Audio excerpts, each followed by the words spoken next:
In our previous episode, we examined the most notorious and well documented of the massacres committed by the serial killer who had become known as the Man from the Train. Over a century later, author Bill James and his daughter believe that they have not only mapped out the full extent of his crimes, but also identified exactly who he was.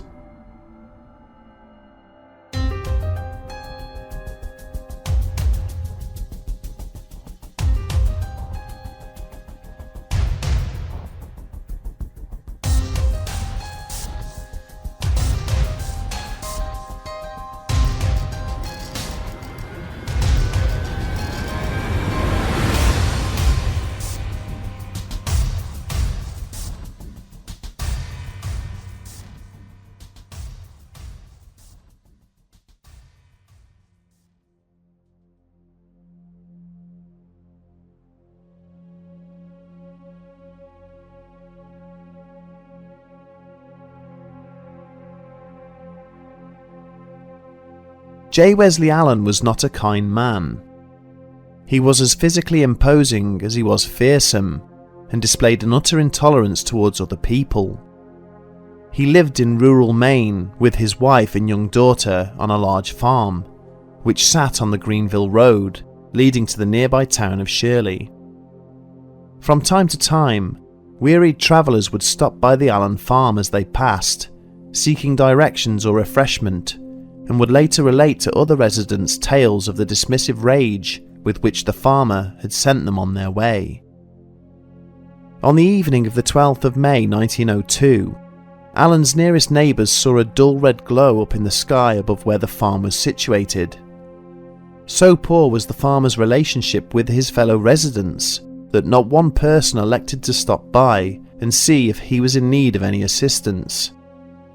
It would be the following morning before a man, taking his children to school, found that the Allen household had been completely razed to the ground.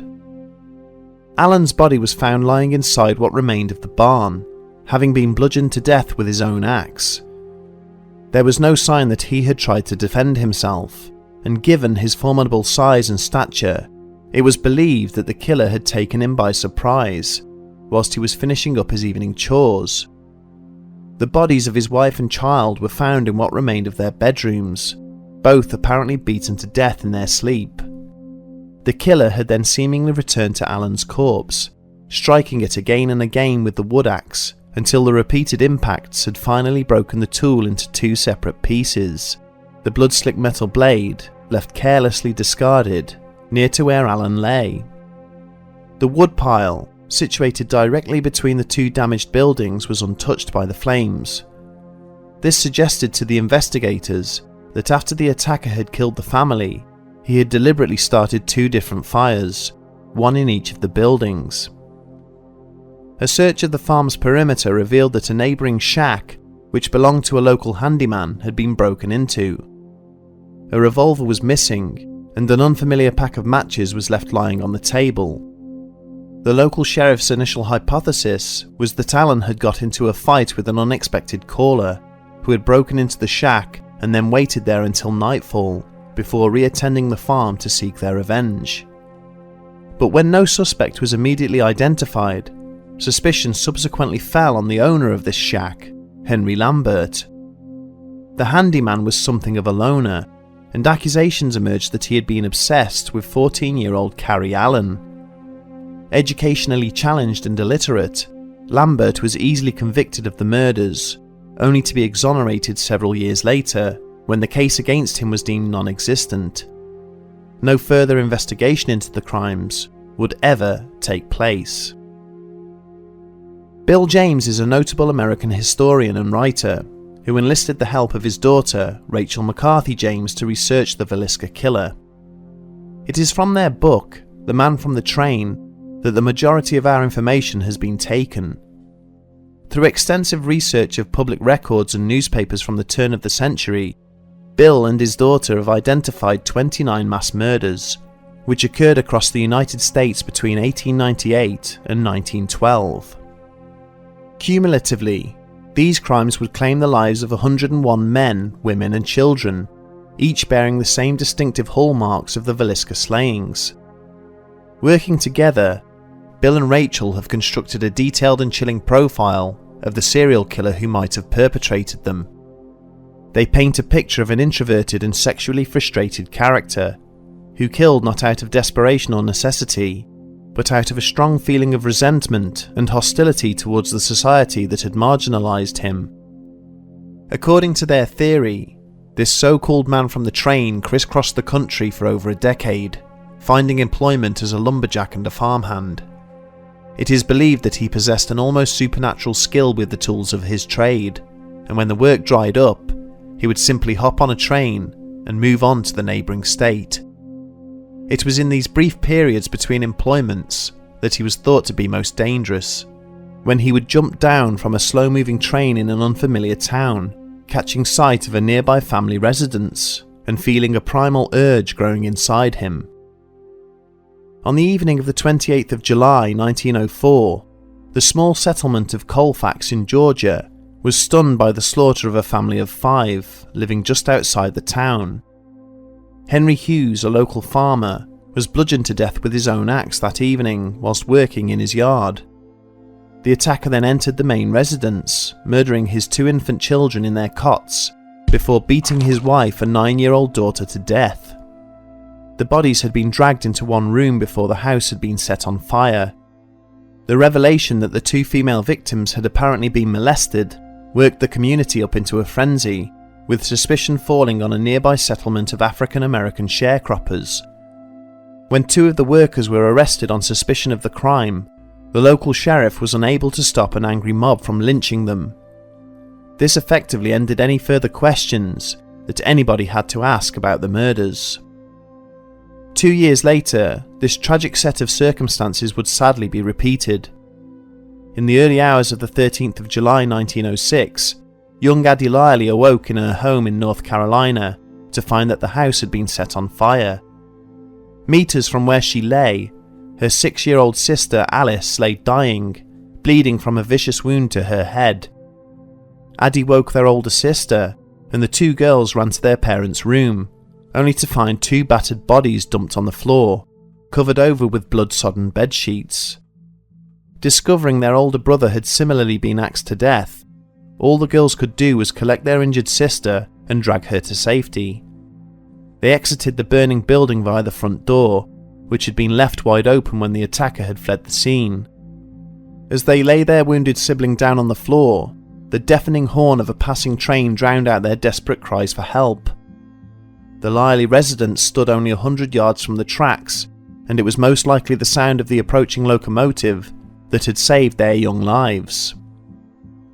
The Hughes residence had also been located a similar distance from the nearest train line, and this would not be the only similarity between the 2 incidents. Again, it was the black community that shouldered the blame, with an angry mob overpowering the local militia and hanging the 2 suspects detained on suspicion of the killings. In reality, the actual killer was by now long gone, and this was one of the reasons he so favoured offending in the southern states. The social prejudices that existed towards the Mexican and African American communities often meant that he needn't worry about any pursuit from the local authorities. The man from the train would have operated at a time when literacy rates across the United States were low, with little in the way of local media or communication to alert folk to serious crimes in neighbouring areas. In the wake of his crimes, if there was no minority group to blame, much like in Villisca, there were always relatives or rivals of the murdered family that would end up accused of committing the crime. On September the 21st, 1909, George Meadows was awoken by the sound of the dogs barking outside his farmhouse in Hurley, Virginia. When he went outside to investigate, he was shot twice in the gut and knocked unconscious with his own wood axe. His wife, mother-in-law, and 3 children were murdered inside. Their skulls had been crushed using the blunt end of the weapon. When the killer discovered George clinging to life outside, he reversed the axe and used it to sever the dying man's head completely from his shoulders. Howard Little was a local resident who had once been convicted of murder whilst working as a private detective. When his wife discovered he had been planning to leave her for another woman, She went to the police, claiming her estranged husband had been mysteriously absent on the night of the murders. The community quickly turned on the hapless Lothario, and he was executed by electric chair 2 years later, maintaining to the last that he had known nothing of the murders. A year later, George Bernhardt was killed with a pickaxe in his barn in rural Missouri. When his son and a farm worker went looking for him, they were similarly dispatched, their bodies concealed under bales of hay. The murderer then entered the household and hunted for Bernhardt's wife, using a metal clockweight to beat her to death after he found her hiding in a closet. A neighbour whom they had long feuded with was arrested for their deaths, but eventually released due to lack of any evidence against them. The many brutal and bloody murders thought to have been committed by the man from the train are distinctive and easy to pick out from others committed at the time he was supposedly active. If there was such a serial killer, he did not steal money or valuables from the scene and would cover the faces of his victims. During his earlier offences, he would try to burn the property down to hide evidence, whereas later he would lock and secure the house, covering the windows as he left. All of the locations he targeted were in easy walking distance of a nearby train line, often at points where the train would have to slow down as it passed. He would kill using tools or weapons belonging to his victims, but usually shied away from using the actual blade of the implement itself. The attacks would occur late in the evening, often in households containing young daughters, with evidence left at the scene of sexual assault. The idea that any of the crimes may have been linked did not occur to the authorities until 1911, 13 years after the first murders. On March the 22nd of that year, a school caretaker and his family were beaten to death in San Antonio, Texas. Neighbours were forced to break into the premises, which had been locked and sealed from the inside using bedclothes. A bloodied axe was left lying in the middle of the house. 10 weeks later, William Hill was killed along with his wife and 2 young children in the town of Ardenwald, Oregon. The murderer had used their neighbour's axe to bash in their heads whilst they lay sleeping, covering the windows of the house with bedsheets before he locked the doors and made good his escape. By the time the authorities had linked the 2 crimes, it was already too late. An elderly couple had subsequently been murdered with an axe as they lay sleeping in their beds at a small railway stop in Rainier, Washington. The man from the train did not steal from his victims because he had no need to. In the summer months he would find regular work as a logger, and when the weather turned cold, he would head north to seek employment in remote mining communities. He had money in his pocket, and only pretended to be a vagrant as a means of hiding his true identity. He did not brag about his crimes or take trophies from the scene. When he had satisfied his temporary need to kill, he moved on, living an ordinary existence until the next time the urges consumed him. Bill and Rachel believe that they are finally in a position to identify the killer and have traced his actions back to the scene of an incident that garnered attention far beyond the borders of the rural town in Massachusetts where it took place. The settlement in question was West Brookfield, and the location itself was a small farmstead, located a short distance from the Boston to Albany railway line. This was the home of Francis D. Newton, who resided there with his wife and young daughter. On January the 7th, 1898, Newton got into an almighty argument with his farmhand. When he later settled down for the evening, this farmhand seized the axe from the woodpile and smashed in the heads of all 3 family members whilst they slept. He then assaulted the 2 dead women, before covering all of the bodies with blankets. Having taken some valuable coins from Newton's private collection, he had left the blood-soaked axe propped up next to 10-year-old Elsie's bed. He then draped blankets over all the doors and windows, before soaking the building in kerosene and leaving an open lamp nearby, locking the door as he left. The flame, however, extinguished before it could ignite the accelerant, and the farmhand would be seen by numerous witnesses hurrying to the local train station to make good his escape. Despite a nationwide search, the suspect was never captured by the authorities. He made a number of short train journeys, repeatedly changing direction in order to prevent his pursuers from guessing where he may be heading. Eventually, the detectives assigned to pursue him gave up, and gradually as time passed by, people forgot who he was. He became just another vagabond who dropped off the face of the earth. The people of the time may have allowed this case to fade into obscurity, but police records certainly didn't, buried for over a century amongst thousands of other unresolved cases, before Bill and Rachel James stumbled across it in their research and learned just who had carried out this depraved act. His name was Paul Muller, a German migrant who had travelled to the United States in the late 1800s seeking a better life. And he did not forget the crime he had committed, or the motivations behind it. Francis Newton had been a miserly and overbearing man, and when the unemployed Muller had arrived at his door begging for work, he had been quick to employ the German for a pittance. Muller was a loner, short of stature, possessing notoriously poor looks, and with little command of the English language. His whole life he had been treated with suspicion and disdain by those he encountered, and finally, Newton's antics towards him caused something dark inside him to snap. 4 years later, living an anonymous and transient lifestyle using the skills he had learned in the Kaiser's army, Muller might have stopped at a farm he was passing in rural Maine to inquire if there was any work available. When the enraged J. Wesley Allen had emerged from the property, screaming and shouting at him to move along, the scenario would have played out like a carbon copy of the incident that had first caused him to go on the run. Muller might then have broken into the nearby shack in search of shelter, resolving to punish Allen and his family for the way they had treated him. Empowered by the ease with which he was able to carry out the murders, and thrilled by the urges towards the female victims the act had inspired, Muller would supposedly spend the next decade repeating and refining his technique. After the Villisca Axe murders in 1912, the killer would disappear into the chaos of the early to mid-20th century. Or would he? In terms of what happened to this man, Bill James surmises that he may have died or had been incarcerated under a different identity for an unrelated matter. But he also speculates that with growing public awareness that a serial killer was stalking the nation's rail network, he instead chose to leave the United States and return to mainland Europe. In mid-March of 1922, a German farmer found a mysterious set of footprints in the snow, crossing the boundaries of his property in the small Bavarian hamlet of Kaifek. That farmer's name was Andreas Gruber.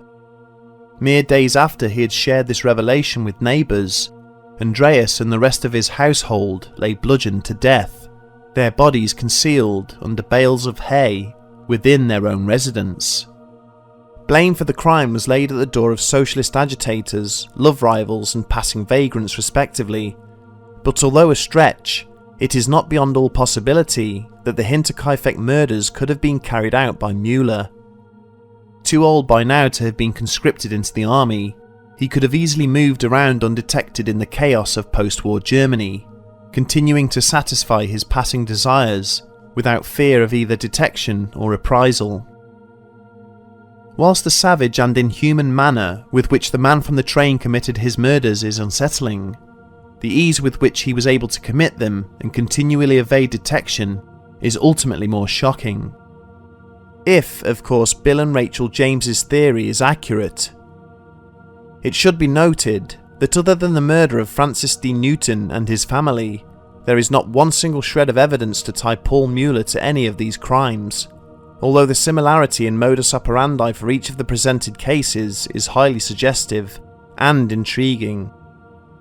If there was indeed a man from the train, we will never know either the full scale of his crimes or his ultimate fate. We can only hope that society, with its major advances in forensic science, has now progressed to a point where his depraved actions can never again be replicated by any other human being. Our thoughts are with the many families who were slain in cold blood, as well as those wrongly accused of the murders. Paul Muller may never have been brought to justice for his terrible crime, in which he murdered an entire family, but at least we finally know just who he was and what he did, and that he might possibly have done much, much worse.